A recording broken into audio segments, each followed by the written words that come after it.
Hi friends, ఎవరైనా సరే ఇంటికాడ కూర్చొని 2-3 అవర్స్ మొబైల్ ఫోన్ చూస్తుంటారు కదా. ఇన్స్టాగ్రామ్ కానీ ఫేస్బుక్ కానీ డైలీ టైం వేస్ట్ చేస్తుంటారు. కానీ వాటి వల్ల మీకు ఏమైనా అమౌంట్ వస్తుందంటే ఏమీ రాదు. అయితే నా దగ్గర ఒక ఆన్లైన్ ప్లాట్ఫారం ఉంది.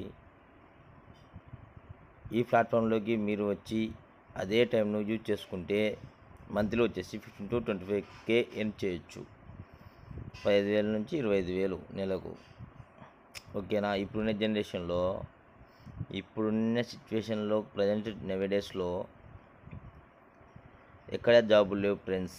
ఉన్న 10-15,000 జాబులు వాటికి ఉన్న ఖర్చులు పోల్చుకుంటే మనకు వచ్చేది ఏం లేదు. ఎక్స్ట్రాగా అది ఈఎంఐలకు దానిలోకే పోతుంటుంది. ఎక్స్ట్రా మళ్ళీ పక్కన మనీ అడిగే పరిస్థితులు ఉంటాయి. కాబట్టి ఎవరైనా సరే స్టడీ అయిపోయి ఇంటికాడ ఉండి ఇన్స్టాగ్రామ్లో మొబైల్ ఫోన్తో టైం వేస్ట్ చేస్తున్నారో వాళ్ళకు నా దగ్గర చక్కటి ఒక బిజినెస్ ఆఫర్ ఉంది.